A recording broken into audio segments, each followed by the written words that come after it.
70 anos da televisão brasileira. Autor Domingos Ailton. Dia 18 de setembro de 1950, nascia a primeira emissora de TV do país com a primeira transmissão no Brasil.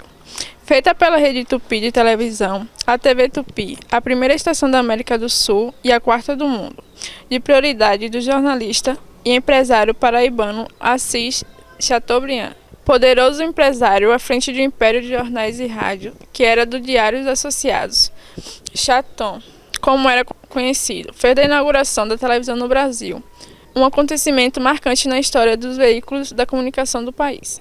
Às 5h30 de 18 de setembro de 1950, a TV brasileira nascia sob o aviso da atriz mirim Sônia Maria Doce, de 6 anos. Vestida de índia, boa noite, está no ar a televisão do Brasil. Em seguida, Chaton discursou e nomeou a poetisa Rosalina Coelho Lisboa como a madrinha da TV. Foi ao ar, então, o primeiro programa da TV brasileira, TV na Taba, como ator Lima Duarte e música cantada por Ivon Coure e Lolita Rodrigues. A cerimônia de inauguração, com a presença de Assis Chateaubriand, do bispo Dom Paulo Rolim Loureiro e de nomes conhecidos da época ligados à cultura, como o apresentador Homero Silva, a poetisa Rosalina Coelho Lisboa e a atriz Lolita Rodrigues, que foi responsável por substituir Hebe Camargo na TV Missão de cantar o hino da TV. Foi a primeira exibição da estreia da TV Tupi Canal 3. São 70 anos de uma história que, apesar de episódios tristes e chocantes, temos muito o que comemorar, sendo hoje uma referência internacional de TV e do próprio país. Assis talvez não tivesse ideia do que estaria por vir, tendo hoje uma quantidade grande, para muitos países considerada irreal. Em número de redes nacional, analisa Elmo Francorte, jornalista e responsável pelo projeto TV Anos 70. Associação Brasileira das Emissoras de Rádio e Televisão, coordenado o núcleo Memória ABEST, que na sexta-feira, 18 de setembro, lançou o e-book TV Tupi do Tamanho do Brasil. Diversas emissoras realizaram programas comemorativos. A TV Cultura, por exemplo, realizou edição especial do Roda Viva, na segunda-feira, 14 de setembro, recebendo o empresário e diretor José Bonifácio de Oliveira Sobrinho, o Boni. Na entrevista, o ex-diretor-geral da Globo falou sobre bastidores da TV, os serviços de streaming, o futuro da televisão, democracia, política e censura. A entrevista está no YouTube e vale a pena assistir. Um mês antes da inauguração, durante uma reunião, o engenheiro americano Walter Obermuller, responsável técnico, perguntou informalmente quantos aparelhos de TV havia no país. Assis respondeu: nenhum. Chaton tentou importar os aparelhos, mas pelo trâmite legal eles levaria 2 meses para chegar. O empresário pediu a ajuda do então presidente Eurico Gaspar Dutra, mas o prazo para entrega seria o mesmo. A saída foi contrabandear 200 aparelhos, prometendo o primeiro ao próprio presidente Dutra. Os outros 199 foram espalhados em pontos públicos da cidade de São Paulo. No dia da transmissão, na hora H, após a bênção do bispo de São Paulo, uma das 3 câmeras falhou. Mesmo assim, no horário anunciado, a TV Tupi Difusora se tornou a 5ª estação de TV do mundo, através apenas dos Estados Unidos, Inglaterra, França e México.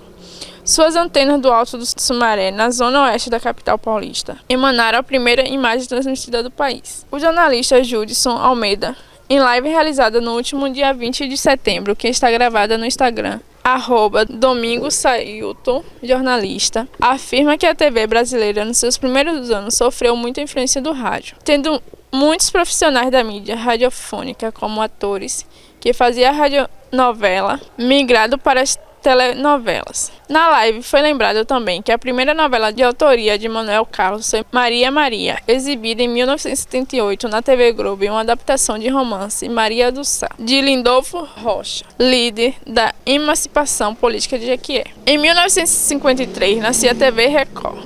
Em 1954, foram transmitidas as primeiras partidas de futebol e o país se reuniu na frente da telinha para chorar a morte do presidente Getúlio Vargas. Em 1963, o programa Auditório de Silvio Santos começou a ser exibido nas tardes de domingo pela TV Paulista. Em 1965, entrou no ar a TV Globo. A TV Bandeirante veio em 1967. 2 anos depois, foi a vez da TV Cultura, com a Videotape. A televisão não precisava mais de 100% ao vivo e a qualidade dos programas começou a crescer. Surgiram atrações de sucesso como Rancho Alegre, humorístico estrelado por Mazzaropi, o Grande Teatro Tupi, com peças televisionadas. O jornalista repórter Esso, que se auto-intitulava Testemunha Ocular de História. O Céu é o Limite. Show de perguntas e respostas de Aurélio Campos. Logo, a televisão passou a fazer parte essencial do cotidiano brasileiro. Pesquisa de 2018 apontou que havia pelo menos um aparelho de TV em 96,4% dos lares brasileiros. Hoje são mais de 100 milhões de unidades em todo o país.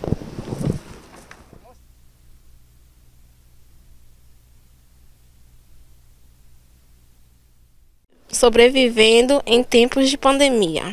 Iniciando como uma breve metáfora para aproximar o caro leitor do pensamento que aqui exponho. Acredito que o atual momento, atravessado pela humanidade, possa ser sintetizado como uma forte reação do sistema imunológico da Terra ao vírus humano. Me parece que a inteligência desse organismo vivo, que é o planeta, conseguiu finalmente nos isolar, retardando um pouco nossa ação nefasta sobre o mesmo. Não trago uma visão confortável, porém creio que realista, acerca dos nossos modos operandi no planeta sendo mais leves. Fomos colocados no cantinho do pensamento pela Supernani e é justamente aí que começa o problema ou solução. Não estamos acostumados a parar. Como existir em isolamento? O que fazer das metas e prazos que não serão cumpridos? E se esse vírus chegar à minha casa e aos que amo? Como sobreviver sem poder trabalhar? São questões que parecem assombrar as pessoas, retirando-as da alienação do dia a dia, mas também intensificando angústias e ansiedades. A pandemia do Covid-19 confronta o ser humano com sofrimentos ocasionados por seus medos mais arcaicos, sobre as quais Freud já falava em 1930, como uma ameaça à decadência do próprio corpo, ou seja, com a constatação de que somos perecíveis, frágeis e podemos morrer. A vulnerabilidade e as forças externas destrutivas que podem se voltar contra nós a qualquer momento, e a possibilidade da perda de quem amamos, seja pela morte ou pela necessidade do distanciamento. O isolamento nos obriga a fazer o oposto daquilo que estamos habituados na correria frenética da vida. Parar, pensar, refletir e autoanalisar-se, identificar as próprias angústias e mal-estares. Sair da ação compulsiva, sem elaboração, sem alma, voltada para atender demandas externas que geralmente ocultam as necessidades, sempre singulares no indivíduo. Só que isso é desconfortável. A crise com a qual nos confrontamos hoje, seja do ponto de vista da ameaça à vida, ao nosso sustento, seja do ponto de vista subjetivo e dos sintomas psicológicos que se apresentam, é o resultado de muitas crises não cuidadas sem espaço de escuta em nossa cultura, traduzidas no que Thomas More denominou perda da alma. Por alma, aqui entendemos aquilo que dá profundidade e sentido às experiências. Portanto, somos uma sociedade com muita produtividade e pouca alma. Se neste momento tudo aquilo em que a cultura acreditava sobre a vida, sobre seus objetivos, sobre uma suposta segurança, no amanhã cai por terra, e o que se instala é o medo e a desconfiança. É natural notarmos o desespero global por respostas rápidas, solucionistas. Vemos os bem-intencionados listas de tarefas para ocupar o dia, recomendações de como manter a produtividade na quarentena ou treinamentos a respeito de como vencer a crise financeira, como super ideias que dependem só de você. Ou seja, queremos resolver o problema utilizando a mesma lógica que o gerou. Talvez uma visão menos idealista, mais humilde, que reconheça e abrace as fraquezas humanas,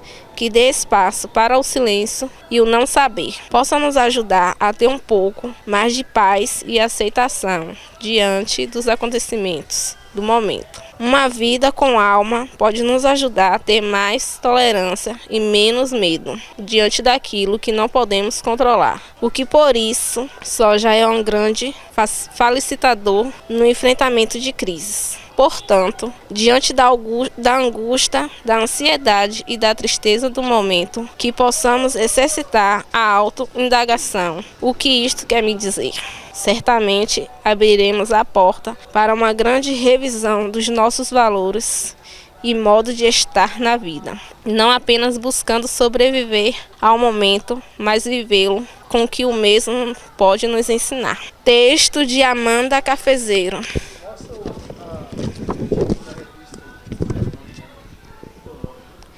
Lília de Souza.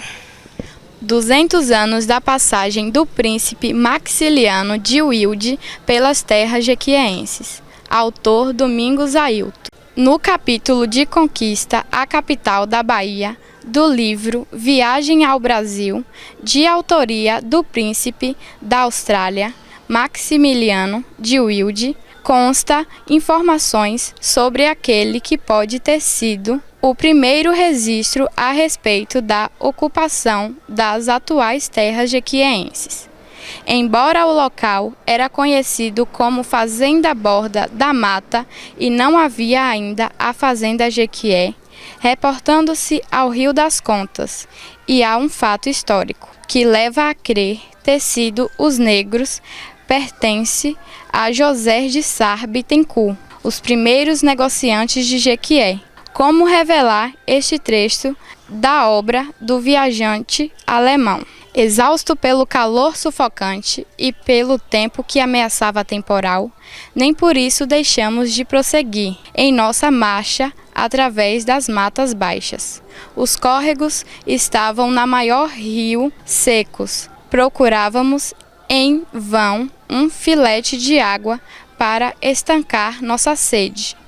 Finalmente, ao cair da tarde, as montanhas se abriram um pouco, permitindo-nos divisar terrenos cuja disposição variada e cuja verdor dos diferentes tons nos anunciavam a proximidade de um grande rio. E, efetivamente, não tardamos em alcançar as margens do Rio das Contas.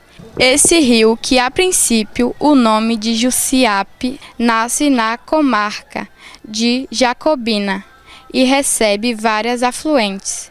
Seu leito, no ponto que nos achávamos, média 60 passos de largura. Porém, dizem que ele se alarga logo depois e, junto à sua foz, é muito considerável. Passamos a val sem custo, montando em nossos cavalos. Na sua margem setentrional, via-se duas cabanas, onde o proprietário dessas terras, o coronel Sá, pôs duas famílias de negros escravos para tomar conta de uma venda. Os viajantes ali, porém, obter milho, aguardente e rapadura. O coronel habita uma importante fazenda citada 5 léguas abaixo, na margem dos rios. Natália Oliveira.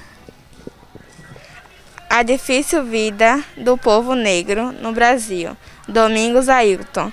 Vida de negro é difícil como o quê? Retirantes, Vida de Negro, Dorival Caymmi. Foram 300 anos de escravidão dos negros africanos no Brasil. De 1550 até 1888, seres humanos de pele preta foram retirados de diversas localizadas do continente africano, transportados em condições desumanas nos porões dos navios regreiros e vendidos em mercados como peças comerciais.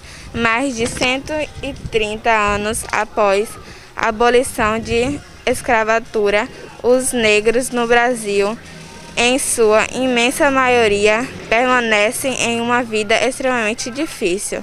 Por mais que o presidente Jair Bolsonaro e seu vice Hamilton Moura tentem tampar o sol com a peneira ao negarem que existe racismo no Brasil, a realidade cotidiana mostra que discriminação racial é forte no país. Como dois capitães do mato covardemente seguras brancos escaparam até a morte. João Alberto Silva Freitas, um homem negro de 40 anos, no supermercado Carrefour de Porto Alegre, capital de Rio Grande do Sul, na véspera do Dia Nacional da Consciência Negra. 19 de novembro, a Organização das Nações Unidas, ONU, declarou na terça-feira, dia 29 de novembro, que o espancamento mortal de João Alberto Silva Freitas é um exemplo do racismo estrutural do país e pediu uma investigação independente e reformas urgentes. Em Porto Alegre e em outras cidades brasileiras têm ocorrido vários dias protestos após a publicação de um vídeo na semana passada em que João Alberto, 40 anos, era agredido no rosto e na cabeça por segurança de supermercado, enquanto outro guarda o segurava. Havia Chandamassi, porta-voz de alto comissário da ONU para os Direitos Humanos, disse à empresa em Genebra que a morte foi um exemplo externo, mas infelizmente muito comum, da violência sofrida pelos negros do Brasil. Oferece uma clara ilustração da persistente discriminação estrutural e do racismo enfrentado pelas pessoas de ascendência africana, afirmou, destacando que os funcionários do governo têm a responsabilidade de reconhecer o problema do racismo persistente para conseguir resolvê-lo, de acordo com a porta-voz do Alto Comissário da ONU. O racismo estrutural, a discriminação e a violência que os afrodescendentes enfrentam no Brasil estão documentadas por dados oficiais. Condições precárias de vida, piadas de mau gosto e violência emocional e física são enfrentadas pelos negros no dia a dia no Brasil. A Via Chandamassi citou estatísticas que mostram que o número de vítimas afro-brasileiras de homicídio é desproporcional, mais alto do que outros grupos. Os brasileiros negros sofrem racismo estrutural e institucional, exclusão, marginalização e violência com, em muitos casos, consequências mortais, destacou. Fonte: Jornal O Estado de Minas. Gisele Fernandes. Bully, que bicho é esse? Magricela, dentuça, zaroi, branquelo ou quatro olhos. Essas eram consideradas minhas características físicas nos tempos de escola. Um garoto de 7 ou 8 anos de idade com estes atributos numa escola pública tinha que ser o alvo principal de todas as gozações da molecada. Numa sala de aula com mais ou menos uns 50 alunos, aonde meninos e meninas de idade diversas, em alguns casos chegados a uma considerável diferença na faixa etária, compartilhavam o mesmo espaço diariamente. Era uma época em que pouco se sabia a respeito desse negócio de trauma psicológico. Em casa, qualquer tentativa de se queixar desses abusos considerava desculpa para não ir para a escola. Na sala de aula, quem tentasse se queixar para a professora era ameaçado pelos grandalhões com a famosa frase "te pego na saída". O jeito era aguentar dentro do possível, procurar se enturmar com os colegas mais ou menos da mesma idade e tentar ganhar de alguma maneira o mínimo de respeito das garotas maiores. Entrar na porrada com alguns colegas, mesmo sem um motivo justificável, era imprescindível para conquistar algum respeito. Levei muitos cascudos e petescos de grandalhões de todas as classes sociais que ali estudavam. Um deles me nomeou seu limpador particular de borrachas, pois limpava sempre suas borrachas sujas de grafite em meu cabelo. Já naquela época eu gostava de desenhar. Foi o que me valeu, pois quando a turma descobriu que eu desenhava personagens de quadrinhos, super-heróis ou cowboys, passei a ser um pouquinho menos atormentado. Desenhei muito para os colegas, alguns mereciam e outros não. Entre tantos, aquela foi a maneira que eu encontrei de me preservar um pouco naquilo que eu chamava de bullying. As garotas, algumas delas sempre gentis e educadas comigo, e que me pediam para desenhar seus mapas no trabalho de geografia. Eu entendia sem pestanejar, no entanto, as piriguetes, naquele tempo, as gostosonas da sala que me esnobavam, mudavam seu comportamento, tornando-se falsamente meigas e carinhosas. Na hora de me pedir desenhos, eu, mesmo chateado, acabava atendendo. O quadrinista norte-americano Robert Crumb, ator do personagem Mer Natural, sofreu coisas do bullying iguais ou piores do que as minhas, conforme ele descreve em suas horas, mas no final dos anos 60 ficou famoso ao ser descoberto pela pessoa da contracultura e acabou desenhando a capa do disco Chantilly da Janis Joplin. Até hoje, ele não entende muito bem o que foi que aconteceu. Há quem diga que o bullying, ironicamente, também pode funcionar como motivação para despertar suas revoltas em forma de arte e serve às vezes como uma maneira de adaptação ou mesmo de sucesso no meio em que se vive, dependente aí do talento, capacidade de luta e reação da vítima. No mesmo caso, o bullying funcionou dentro dos seus padrões traumatizantes. Tornei-me inseguro, tímido, ansioso, introspectivo e, como se vê, ainda tenho queixas a fazer. Bruna Ramos.